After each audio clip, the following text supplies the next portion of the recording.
Welcome to the Personal CFO. Today I want to talk about risk and reward and how we can think about it to become better long-term investors. Now I need to give credit to one of my favorite authors. His name is Nassim Taleb. He's wrote several books. He's one of the clearest thinkers around risk and how to think about risk. And he coined the term, no pun intended, pennies or picking up pennies in front of a steamroller. What does it mean to pick up pennies in front of a steamroller? Well, it means the potential to make a little with the potential to lose a lot. Now, I want to use that analogy and compare a specific asset class today, and then also just think about as investors, how can we use that analogy in the future? Okay, let's get started. So when we think about pennies and steamrollers, today, let's talk about the US government bonds. So let's think about what are the pennies. So how much are we going to gain if we invest in the US government bonds? Well, currently, 20-year bonds are a little over 2%. They're about 2.11%. So if we give the US government our money, they're going to give us a little over 2% for the next 20 years. Okay, that's the pennies. What is the steamroller? Well, the steamroller actually happened over the last 12 months. So what is the risk?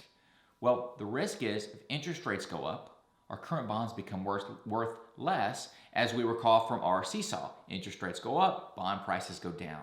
Well, that's exactly what has happened over the last 12 months, and we've had a small increase in interest rates, which has led to a 20% decrease in the value of those US government bonds. So when we think about picking up pennies in front of a steamroller, those that have been collecting a couple of percent by investing in those long-term US bonds have seen the value of that portfolio go down 20%. That is not a great risk-return trade-off. Well, we think, okay, that's what's happened in the last 12 months. It's very surprising, but how should we think about potentially these long-term bonds moving forward?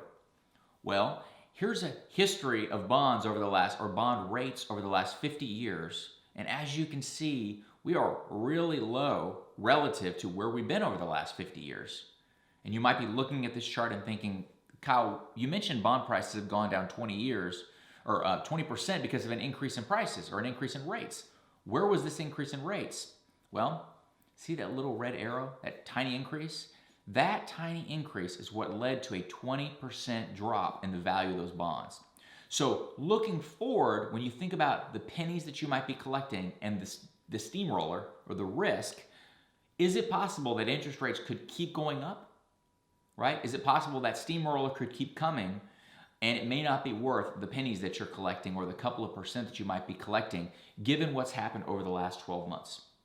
Now, I don't have a great answer for you, but you can see for yourself that it is possible that interest rates could keep going up, which means based on our seesaw, interest rates going up, bond prices going down, the value of those bonds could continue to drop, which is not a great trade-off. And I think, again, is a great analogy when we think about picking up pennies in front of a steamroller.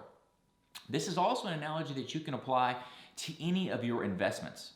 So what is my potential for gain and what is my risk? A great next step could be getting into your portfolio and seeing and identifying with each of your investments, what do I own and why do I own it? I hope this was helpful. Thanks for investing your time at the Personal CFO.